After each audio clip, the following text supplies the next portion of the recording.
Hello बच्चों, my welcome to YouTube channel Kuldeep Singh maths and physics classes में। आज हम पढ़ेंगे क्लास 10 गणित प्रश्नावली 4.3 चैप्टर चल रहा है हमारा द्विघात समीकरण का। इसका हमने प्रश्न नंबर 1 के सभी खंड सॉल्व कर लिए थे। आज हम प्रश्न नंबर 2 को देखेंगे। निम्नलिखित प्रत्येक द्विघात समीकरण में k का मान ज्ञात कीजिए कि उसके दो बराबर मूल हों। बहुत ही इम्पॉर्टेंट सवाल है, आप लिख लेंगे। मोस्ट इम्पॉर्टेंट सवाल है, 2024 की बोर्ड परीक्षा में इसको आना है। 2024 की बोर्ड परीक्षा में ये जरूर आएगा, आप लिख लीजिएगा। अब देखिएगा, तो इसमें क्या है कि एक समीकरण दी हुई है हमें, एक द्विघात समीकरण है। तो कौन सी है? 2x² + kx + 3 बराबर का 0। और इसमें क्या करना है हमें? इसमें k का मान निकालना है कि मूल बराबर है। अगर मूल बराबर है तो k का मान हमें निकालना है। तो सबसे पहले क्या करेंगे, इसका जो सामान्य सूत्र होता है द्विघात समीकरण का सामान्य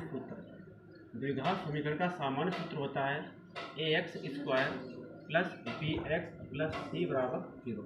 इससे तुलना कर लेंगे तो a की जो वैल्यू निकल कर आएगी वो 2 आ जाएगी, और b की जो वैल्यू निकल कर आएगी वो हमारी k आ जाएगी। b की वैल्यू निकल कर आएगी k, और c की वैल्यू आ जाएगी 3। ठीक है, देखो हमने ये वैल्यू कैसे निकाली है। यहाँ देखिएगा x² का गुणांक a है, यहाँ x² का गुणांक 2 है। तो इसका x² का गुणांक इसके x² के गुणांक के बराबर कर देते हैं, तभी हमें a की वैल्यू मिल जाती है। ऐसे ही x का गुणांक b है, इसका x का गुणांक b, इसका x का गुणांक k के बराबर कर दिया तो k का मान b आ जाएगा। तो इस c का मान 3 दिया है। मूल कैसे हैं? मूल है बराबर। मूल कैसे हैं? मूल बराबर है। मूल बराबर हो। अगर मूल बराबर होंगे तो सूत्र क्या होता है? जो विभक्तकर होगा इसका, यानी जो d होगा वो क्या हो जाएगा? 0। और d किसके बराबर होता है? b² - 4ac बराबर का 0 होता है। b की वैल्यू कितनी दी है? b की वैल्यू है k, 4, a की वैल्यू कितनी है? 2, और c की वैल्यू कितनी है? 3। बराबर कितना दिया है? 0। तो k², 4 दूनी 8, यहाँ कितने हो जाएंगे? 24। बराबर कितना हो जाएगा? 0। अब देख लेंगे, k² - 24 बराबर का 0। तो k² 24 को इधर लाएंगे तो 24 हो जाएगा। तो यहाँ से स्क्वायर हटाएंगे तो 24 हो जाएगा। और जब इसका आइए अब इसका हम सेकेंड भाग देख लेते हैं। क्या सेकेंड भाग? kx > x - 2 + 6 = 0। ये एक द्विघात समीकरण है। तो सबसे पहले तो इसको द्विघात समीकरण में कन्वर्ट कर लेंगे, और हमें इसमें k की वैल्यू निकालनी है कि इसके मूल कैसे हैं? बराबर हैं। तो हम सबसे पहले इसको द्विघात समीकरण में कन्वर्ट करते हैं। kx की गुणा कर लेते हैं x से, फिर kx की गुणा हो जाएगी 2 से, +6 = कितना हो जाएगा? 0 हो जाएगा। यहाँ देखिएगा पावर 1 है, यहाँ x की पावर 1 है, तो गुणा में घातें जुड़ जाती हैं तो 1 1 2 हो जाएगी। -2 की kx से करेंगे तो 2kx हो जाएगा, +6 = कितना हो जाएगा? 0। अब इसकी हम तुलना कर लेंगे तो द्विघात समीकरण का सामान्य सूत्र होता है ax² bx + c बराबर 0 से इसकी कंपेयरिंग कर लेंगे तो a की वैल्यू कितनी हो जाएगी? k आएगी, और b की वैल्यू -2k होगा, और c की वैल्यू c निकल कर आएगी। सवाल कह रहा था कि जो मूल हैं वो कैसे हैं? मूल बराबर हैं। हाँ, कैसे हैं? बराबर हैं भाई। मूल बराबर हैं तो उसका जो d होगा वो कितना हो जाएगा? 0 हो जाएगा। जब d 0 हो जाएगा, अब d किसके बराबर होता है? d बराबर होता है b² - 4ac। जब d 0 है तो b² - 4ac भी 0 के बराबर हो जाएगा। अब क्या है? b की वैल्यू रख देंगे। b की वैल्यू हमारे पास कितनी है? -2k का होल स्क्वायर, और 4a की वैल्यू कितनी है? k, और c की वैल्यू कितनी है? 6 बराबर 0। -2k का होल स्क्वायर करेंगे तो 4k का स्क्वायर हो जाएगा। यहाँ 4 की 6 से मल्टीप्लाई हो जाएगी, 6 चौक 24k बराबर का 0। यहाँ से 4k कॉमन ले लेंगे तो बजाएगा k माइनस का 6 बराबर 0। तो एक बार 4k बराबर 0 कर देंगे तो k बराबर हो जाएगा 0/4। 0 को 4 से डिवाइड करेंगे तो k की वैल्यू कितनी आ जाएगी, 0 आ जाएगी। अर्थात k का एक मान 0 मिल जाएगा हमें, k का एक मान हमें 0 मिल जाएगा। अब एक फैक्टर इसका k माइनस का 6 भी है, तो k माइनस 6 को 0 के इक्वल कर देंगे तो -6 को उधर ले जाएंगे तो ये प्लस का हो जाएगा, तो k की वैल्यू हो जाएगी 6। अर्थात k के हमें दो मान प्राप्त हो जाते हैं, एक k का मान 0 या k का मान 6 होगा। k का मान 0 पर भी मूल बराबर हो जाएंगे और k का मान 6 पर भी मूल बराबर हो जाएंगे। तो सवाल हमारा कह रहा था कि निम्नलिखित प्रत्येक द्विघात समीकरण में k का मान ज्ञात कीजिए कि उसके दो बराबर मूल हों। दो बराबर मूल हैं तो हमें k का मान निकालना था, तो हमने k का मान यहाँ पर निकाल लिया। एक k की वैल्यू कितनी आई, 0, और एक k की वैल्यू कितनी आई, 6। यही हमारा क्या हो जाएगा, आंसर हो जाएगा। आइए इसके बाद अब अगला प्रश्न देखते हैं।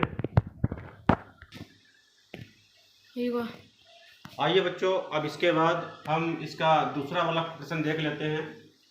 तो इसका अगला प्रश्न क्या है, प्रश्न नंबर 3 है, क्या एक ऐसी आम की बगिया बनाना संभव है जिसकी लंबाई चौड़ाई से दोगुनी हो और उसका क्षेत्रफल 800 वर्ग मीटर हो, तो उसकी लंबाई और चौड़ाई ज्ञात कीजिए।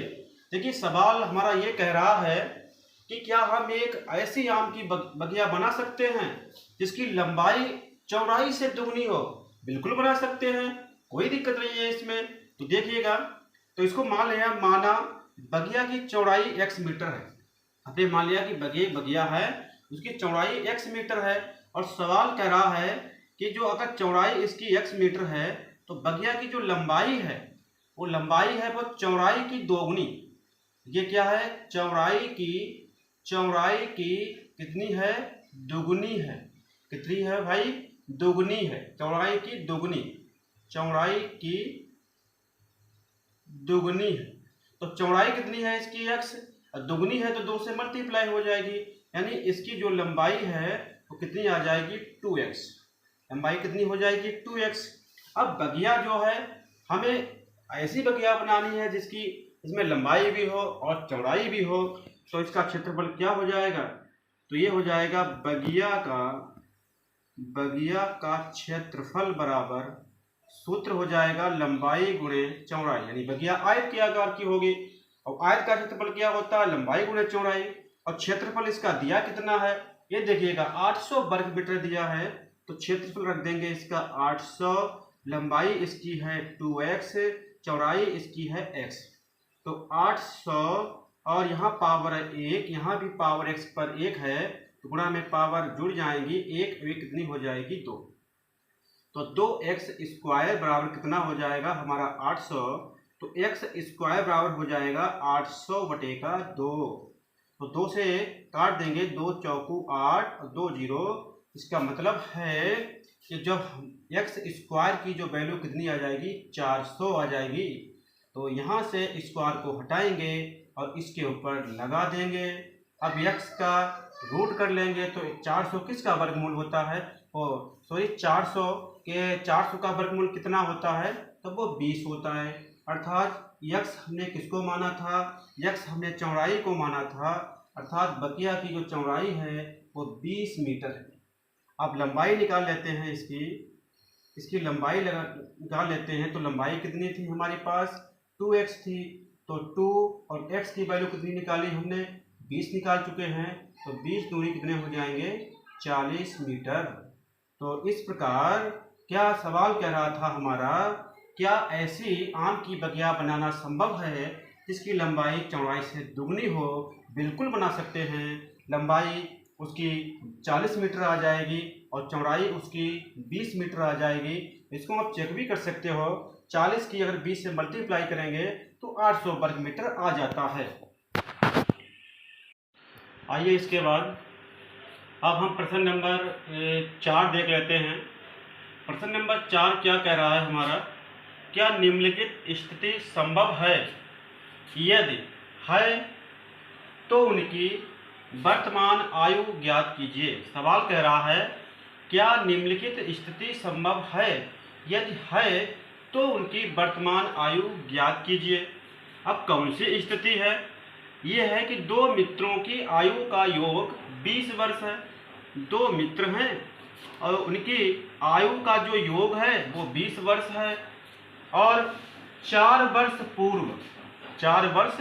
पूर्व उनकी आयु यानी जो वर्षों में हमें ज्ञात करनी है का गुणनफल 48 था। सवाल कह रहा है कि दो मित्र हैं जिनकी आयु का योग 20 वर्ष है और 4 वर्ष पूर्व उनकी आयु वर्षों में निकालनी है का गुणनफल 48 था। क्या ये स्थिति संभव है? अगर ये स्थिति संभव है तो इनकी आयु हमको निकालनी होगी। आइए देख लेते हैं, इसका हल देख लेते हैं। तो मान लेंगे, माना एक मित्र की आयु x वर्ष है। कितनी मानी हमने भाई? x वर्ष मान ली। एक मित्र की आयु x वर्ष है तो दूसरे मित्र की कितनी हो जाएगी? दूसरे मित्र की आयु कितनी हो जाएगी? एक अगर मित्र की x वर्ष है, दोनों की 20 वर्ष है, तो 20 में से x तो कम हो गई एक मित्र की, तो दूसरे मित्र की जो बचेगी वो 20 माइनस x बचेगी। यानी दोनों मिलकर 20 हो रहे हैं ना, तो एक की x निकल जाएगी, तो दूसरे की तो 20 माइनस x बचेगी। अब सवाल कह रहा था 4 वर्ष पूर्व, तो 4 वर्ष पूर्व निकाल लेते हैं। तो 4 वर्ष पूर्व एक मित्र की आयु कितनी हो जाएगी? एक मित्र की आयु जो थी वो x वर्ष थी। अब 4 वर्ष पूर्व, अब 4 वर्ष पूर्व का मतलब है, आप थोड़ा सोचिएगा, अभी अगर आप 10 साल के हैं तो 4 वर्ष पहले आपकी आयु कितनी थी? 10 में से 4 को कम कर देंगे तो 6 वर्ष रह जाएगी। तो यही सवाल कह रहा है कि अगर एक मित्र की आयु x वर्ष है तो 4 वर्ष पूर्व क्या होगी? पूर्व हमने आपको बताया भी था इसके पहले वाले लेक्चर में कि अगर पूर्व शब्द आएगा तो घटाएंगे। तो ये पूर्व शब्द आया है, कितना वर्ष पूर्व है? 4 वर्ष पूर्व, तो x में से 4 को कम कर देंगे, ये आयु एक मित्र की हो जाएगी। इसके बाद 4 वर्ष पूर्व दूसरे मित्र की, दो मित्र हैं, दूसरे मित्र की आयु कितनी हो जाएगी? दूसरे मित्र की आयु थी 20 माइनस का x और 4 इसमें से भी कम हो जाएगी। भाई दोनों चले जाएंगे 4 वर्ष पहले ना, तो क्या हो जाएगी? 20 में से 4 कम हो जाएंगी, यानी 16 माइनस का x हो जाएगी। 20 में से 4 को कम कर दिया तो पहले मित्र की आयु x माइनस 4 वर्ष हो गई, 4 वर्ष पूर्व, और दूसरे की 16 माइनस का x हो गई। अब क्या कह रहा है सवाल? कह रहा है प्रश्नानुसार, कहने का मतलब प्रश्न के अनुसार कि इन दोनों का जो गुणनफल था वो कितना था? 48 था। तो एक मित्र की आ गई है x माइनस का 4, दूसरे मित्र की आई है 16 माइनस का x है, 16 माइनस का x। इनका गुणनफल है कितना? 48 है। अब इन दोनों की मल्टीप्लाई कर लेंगे तो x की 16 से गुणा कर देंगे तो 16x आ जाएगा, x की माइनस x से करेंगे तो माइनस का x स्क्वायर आएगा, माइनस 4 की 16 से करेंगे तो 16 चौको 64 हो जाएंगे, माइनस माइनस प्लस, और 4 की x से करेंगे तो 4x बराबर कितना हो जाएगा? 48 हो जाएगा। अब देखिएगा तो माइनस का x स्क्वायर यहाँ लिख लिया हमने, और उसके बाद प्लस के 4x प्लस के 16x कितने हो जाएंगे? प्लस के 20x हो जाएंगे, माइनस का 64 बराबर में कितना दिया है? 48 दिया है। तो 48 को भी इधर लेकर आओ, तो माइनस का x स्क्वायर और प्लस का 20x माइनस का 64 हो जाएगा। तो माइनस के 4 से 16 से, हाँ बिल्कुल सही है, माइनस का 64 हो जाएगा। 48 को इधर लेकर आएंगे तो माइनस के 48 बराबर हो जाएगा 0। तो माइनस से भाग कर देते हैं, माइनस से भाग करने पर तो क्या हो जाएगा? x स्क्वायर माइनस का 20x और प्लस का 64 प्लस के 48 बराबर का 0। तो एक्स स्क्वायर माइनस का 20x कितना हो जाए 8 4 12 के 2 4 और 6 10 और 1 11 प्लस के 112 आ जाएगा। अब इसके फैक्टर कर लेते हैं तो फैक्टर तो बनेगा नहीं कि 20 भी आ जाए 112 भी आ जाए। तब क्या करेंगे इसमें सीधाचार का सूत्र लगा लेंगे। तो A X square plus B x plus C बराबर 0। तो ए की वैल्यू है 1 और बी की वैल्यू माइनस का 20 और सी की वैल्यू 112। तो x इक्वल टू कितना हो जाएगा जब सीधाचार का सूत्र लगाएंगे माइनस का b plus minus under root B square minus का 4ac अपान कितना हो जाएगा 2a। तो x इक्वल टू हो जाएगा माइनस यानी ये हो जाएगा माइनस का 20 प्लस माइनस 20 का स्क्वायर माइनस 4। चलो इसके बाद ऊपर देख लेते हैं।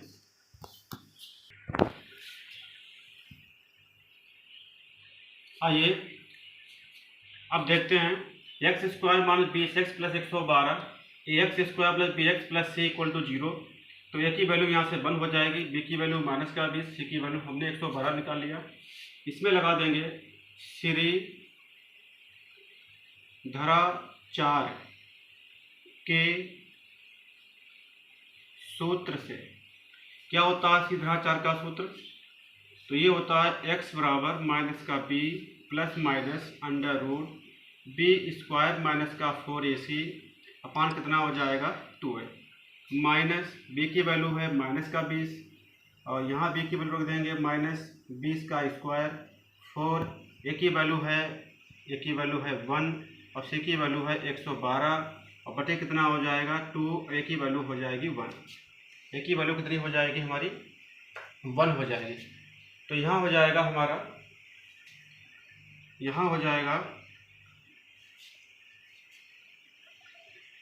x इक्वल टू हो जाएगा 20 प्लस माइनस 20 का स्क्वायर हो जाएगा 400। यहाँ हो जाएगा 112 चौको हो जाएंगे 448 और बटे कितना हो जाएगा 2। तो x बराबर 20 प्लस माइनस एक कितने में बचेंगे माइनस का 48 और बटे का 2। तो यहाँ पर देखिएगा जो x की जब हमने वैल्यू निकाली तो यहाँ x की वैल्यू जो है वो काल्पनिक संख्या आ रही है क्योंकि माइनस 48 आ गया। माइनस 48 का वर्गमूल जो है वो निकलता नहीं है, ये निकलेगा लेकिन इसमें ये काल्पनिक संख्या हो जाती है, इसलिए x का कोई भी वास्तविक मान यहाँ पर प्राप्त नहीं हो रहा है। हमें x का कोई वास्तविक मान ही प्राप्त नहीं हो रहा है तो हम x की वैल्यू निकाल ही नहीं पाएंगे। जब x की वैल्यू ही नहीं निकलेगी इसका मतलब है कि हम इसमें जो मित्र हैं यानी दो मित्र थे उनकी किसी की आयु यहाँ पर फाइंड नहीं कर सकते हैं। तो यहाँ पर x की कोई फिक्स वैल्यू ही नहीं प्राप्त हो रही है। तो यहाँ से हम लिख देंगे कि यहाँ पर x का कोई वास्तविक मान हमें नहीं मिल रहा है, अतः यहाँ x की वैल्यू निकालना संभव नहीं है। जब x की वैल्यू ही निकालना संभव नहीं हो पाएगी तो हम उनकी आयु जो है वर्षों में नहीं निकाल सकते। एक तो ये तरीका है और एक तरीका और भी है इसका चेक करने का। देखिएगा एक्स स्क्वायर माइनस का 20x प्लस 112 बराबर का 0 है। इसका ax square plus bx plus C बराबर 0 से हमने तुलना कर ली तो a की वैल्यू 1 आ गई और b की वैल्यू माइनस का 20 और c की वैल्यू 112 अभी निकलवा चुके हैं। तो इसका हम d निकाल लें यानी विभक्तिकर निकाल कर देख लें तो क्या होता है b स्क्वायर माइनस का 4ac। तो b की वैल्यू है माइनस 20 का स्क्वायर माइनस 4 और a की वैल्यू 1 और c की वैल्यू 112। तो 20 का माइनस 20 का स्क्वायर 400 हो जाएगा, ये हो जाएगा 448 यानी ये बचेगा माइनस का 48। तो देखिएगा यहाँ माइनस 48 डी की वैल्यू जो है माइनस 48 जो क्या है 0 से कम है। यहाँ देखिएगा यहाँ विभक्तिकर जो है वो 0 से कम है। अगर विभक्तिकर 0 से कम है इसका मतलब मूल कैसे हैं, मूल काल्पनिक हैं, मूल वास्तविक नहीं है। ये इससे पहले पढ़ चुके हैं। इसका मतलब है कि मूल वास्तविक नहीं है। कहने का मतलब है कि मूलों का अस्तित्व ही नहीं है। जब मूलों का अस्तित्व ही नहीं होगा तो मूल निकल ही नहीं पाएंगे, अर्थात हमें x की कोई वैल्यू प्राप्त नहीं हो पाएगी। इसीलिए जो सवाल कह रहा था क्या ऐसी स्थिति संभव है कि दो मित्रों की आयु निकाली जा सकती है? बिल्कुल संभव नहीं है। अर्थात हम लिख देंगे, मेरा आंसर हो जाएगा कि दोनों मित्रों में से किसी की भी आयु निकालना संभव नहीं है। आइए बच्चों, अब इसके बाद हम प्रश्न नंबर 5 देख लेते हैं। प्रश्न नंबर 5 क्या कह रहा है हमारा? क्या परिमाप 80 मीटर तथा क्षेत्रफल 400 वर्ग मीटर स्क्वायर के एक पार्क को बनाना संभव है?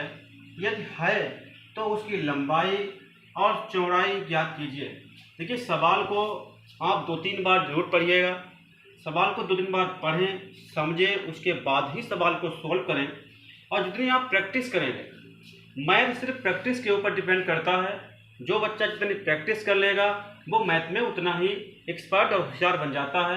मैथ में वैसे कोई होशियार नहीं होता, वो सिर्फ प्रैक्टिस के ऊपर डिपेंड करता है कि जितनी आप प्रैक्टिस करेंगे, अभ्यास करेंगे, उतने ही आप मैथ में जो है होशियार हो जाएंगे। तो आइए देखते हैं कि यहाँ पर क्या दिया है कि परिमाप 80 मीटर और क्षेत्रफल 400 वर्ग मीटर स्क्वायर के एक पार्क को बनाना संभव है। यदि है तो उसकी लंबाई और चौड़ाई निकालनी है। तो मान लेते हैं, माना पार्क की लंबाई x मीटर है। हमने पार्क की लंबाई x मीटर मान ली। पार्क की लंबाई कितनी मानी है? x metre. क्या दिया है? परिमाप दिया है बच्चों, परिमाप दिया है। देखिए बच्चों, परिमाप क्या होता है? परिमाप क्या होता है, जैसे आप देखिएगा, जैसे कोई एक हमने क्षेत्रफल, कोई खंड ले लिया। मान लीजिए ये कोई आयत है, आयत भी हो सकता है, वर्गाकार भी हो सकता है। तो इसमें 4 भुजाएं हैं, एक ए बी है, बी सी, सी डी और डी है। तो परिमाप क्या होती है? परिमाप बराबर होता है चारों भुजाओं का योग। चारों भुजाओं का योग, चारों भुजाओं का योग। तो इसमें 4 भुजाएं हैं। तो ये क्या है? मान लीजिए ये लंबाई है, लंबाई x है। और अगर ये x है तो ये भी कितनी हो जाएगी? ये भी x होगी, क्योंकि आयत में आमने सामने की भुजाएं बराबर होती हैं। ये क्या है? हमारी चौड़ाई है। तो ये चौड़ाई है तो ये भी क्या हो जाएगी? चौड़ाई हो जाएगी।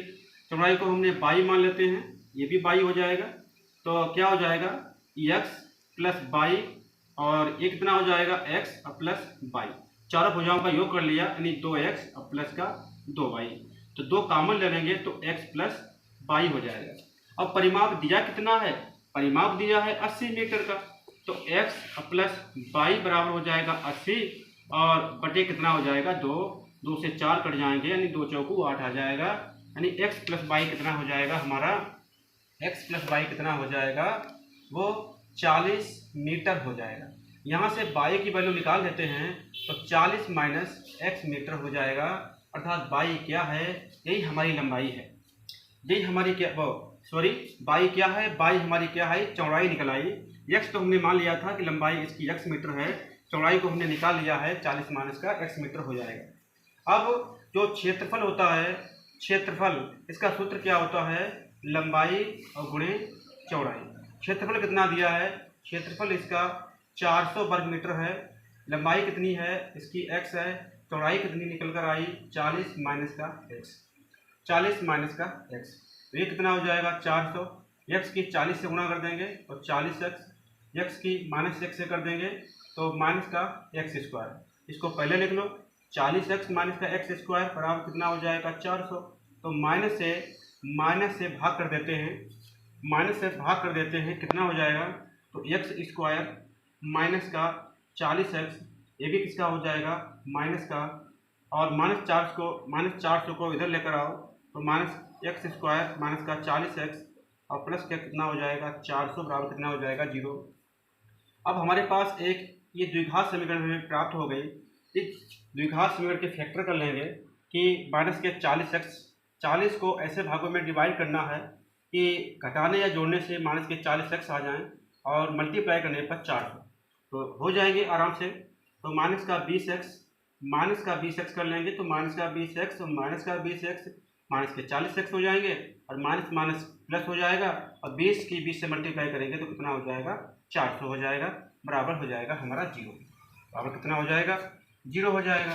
तो x square minus 20x minus का 20x, देखिए यहाँ जगह नहीं रह गई है, इसलिए हम इसको इरेज करके आगे देख सकते हैं। आइए, तो एक्स स्क्वायर माइनस का 20x माइनस का 20x प्लस का 400 हो जाएगा। इसमें कॉमन क्या है?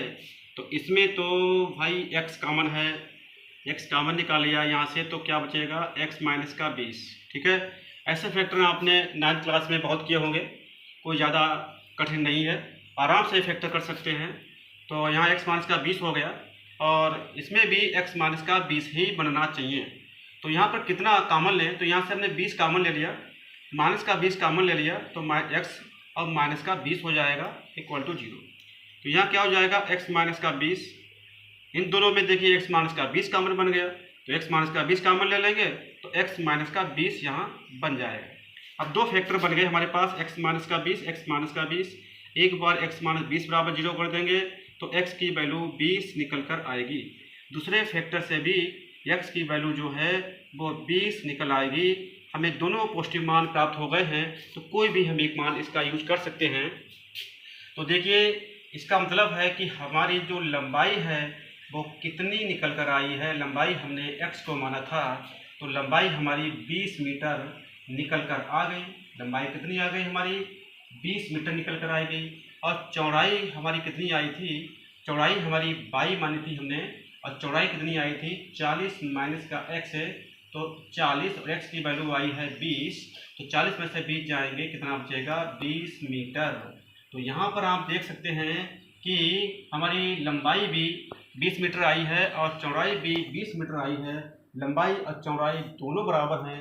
इसका मतलब ये पार्क जो बनेगा वो वर्गाकार बनेगा। इस प्रकार हमने जो है इसकी लंबाई और चौड़ाई दोनों को फाइंड कर लिया, यही हमारे जो है आंसर हो जाएंगे। तो ये आपकी एक प्रश्नावली 4.3 ये पूरी कंप्लीट हो गई है। इसमें इतने ही सवाल थे और आप 3-4 बार इस वीडियो को देखेंगे और हमें विश्वास है कि आपको ये सवाल समझ में आए होंगे। और इसके बाद जो नया सिलेबस आया है हाई स्कूल का, वो यहीं तक है। 4.3 एक्सरसाइज ही इसमें शामिल हैं। आगे जो एक्सरसाइज दी ओल्ड बुक में उन्होंने काट दी हैं, तो इसके आगे जो आपका चैप्टर स्टार्ट होगा वो हम 5वां चैप्टर समांतर श्रेणी का, जो इस बार सिलेबस में शामिल किया गया। पिछली बार इसको हटा दिया गया था, लेकिन इस बार शामिल किया गया। बहुत ही अच्छा चैप्टर है समांतर श्रेणी का, इसको जरूर देखेंगे। तो इसको जो है अब हम नेक्स्ट क्लास में करेंगे। इस चैप्टर को बिल्कुल कॉन्सेप्ट से बिल्कुल शुरुआत से सीखेंगे। समांतर श्रेणी इस बार बोर्ड परीक्षा में 100% आएगा, क्योंकि इसको इस बार शामिल किया गया। बहुत ही अच्छा चैप्टर है। धन्यवाद।